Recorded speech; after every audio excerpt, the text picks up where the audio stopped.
இன்றே டவுன்லோட் செய்து உங்கள் ஃபேவரட் ஷோக்களை என்ஜாய் பண்ணுங்க. சார் ஒரு பெரிய பிரச்சனை சார். என்ன பிரச்சனை? உங்க மகனும் உங்க மருமகளும் 2 பேரும் ஸ்டேஷனுக்கு வந்திருக்காங்க சார். எதுக்கு? சார் ஸ்ரீகாந்துக்கு நடந்த ஆக்சிடென்ட் கேஸை மறுபடியும் எடுத்து நடத்த சொல்றாங்க சார். என்னையா சொல்ற? நியாயம் வேணும்னு கேட்குறாங்க சார். உங்க மருமக உங்க மகனுக்கு எதிராக கேஸ் போட சொல்றாங்க சார். அது தெரியாம உங்க மகனும் அதுக்கு உடந்தையா வந்திருக்காரு சார். நான் என்ன சார் பண்ணட்டும்? ஏயா இத்தனை நாள் இதை பத்தி யோசிக்காம இப்ப எதுக்கு கிளம்பிருக்காங்க? எனக்கே இப்பதானே சார் தெரிஞ்சது. சரி, இந்த கேஸை நீ எடுத்துக்காத, அப்படியே இருக்கு. சார் அவங்க ஒரு முடிவோடு தான் சார் வந்திருக்காங்க. என்ன ஃபோர்ஸ் பண்றாங்க சார். யோ, கம்ப்ளைண்ட் எடுத்துக்க முடியாதுன்னு சொல்லியா? உனக்கு தான் அதிகாரம் இருக்குல்ல. Sir sorry sir. யோ சமாளியா, சும்மா ஏதாவது காரணம் சொல்லிக்கிட்டு. இது கூடவா தெரியாது உனக்கு? சமாளி.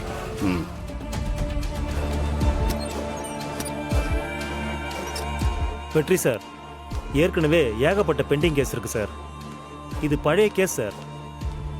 இது ஒரு ஆக்சிடென்ட் கேஸ். இது க்ளோஸ் பண்ண விஷயம் சார். இந்த ஃபைல்லாம் எங்க இருக்குன்னு கூட எங்களுக்கு தெரியல சார். இதை மறுபடியும் எடுத்து தூசு தட்டி புதுசாக ப்ராசஸ் பண்ணுறதுலாம் ரொம்ப கஷ்டம் சார். அது போக அதை எடுத்தா ப்ராப்பராக முடிக்கணும் சார். மறுபடியும் அந்த கேஸை பெண்டிங் வச்சுட்டா மேலிடத்துலேருந்து எங்களுக்கு ப்ரெஷர் வரும் சார். அப்புறம் பார்த்துக்கலாம் சார், நீங்கள் கிளம்புங்க.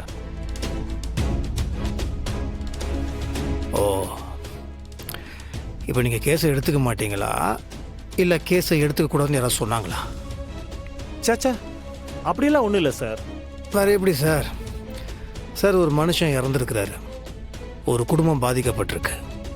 இந்த நியூஸ் எல்லாருக்குமே வந்திருக்கு. கேஸில் ஏதோ ஒரு மர்மம் இருக்குன்னு சொல்கிறோம். அது சொல்லியும் நீங்கள் எடுக்க மாட்டீங்கன்னு சொன்னீங்கன்னா அப்புறம் புரியல. இல்லை, நான் ஒன்று பண்ணுறேன். நான் வேணா எங்கள் அப்பாட்ட சொல்லட்டுமா? ஐயோ, அதெல்லாம் வேண்டாம் சார். இல்லை வேண்டாம்.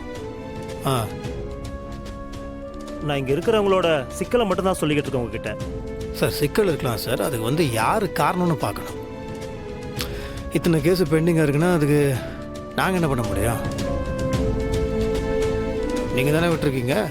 இப்போ இதுக்கு முன்னாடி இந்த கேஸும் பெண்டிங்கு, இந்த இதுவும் பெண்டிங்கு, இதுக்கப்புறமும் பெண்டிங்னு இப்படியே போச்சுன்னா சார் உங்ககிட்ட நியாயம் கிடைக்கும்னு நினச்சி தான் நாங்கள் இங்கே வரோம். நீங்கள் இந்த மாதிரிலாம் இருந்தீங்கன்னா அது தப்பு சார். சரி விடுங்க சார், நான் பார்த்துக்கிறேன். சார், என் நிலைமையை புரிஞ்சுக்கங்க. நான் எடுக்க மாட்டேன்னு சொல்லவே மாட்டேன். கொஞ்சம் டைம் தான் கேட்குறேன் உங்ககிட்ட.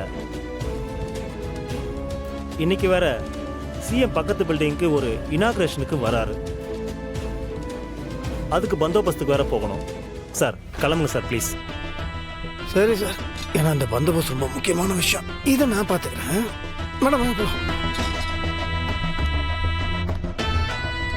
அவர் பண்ண மாட்டார், நீங்கள் வாங்க.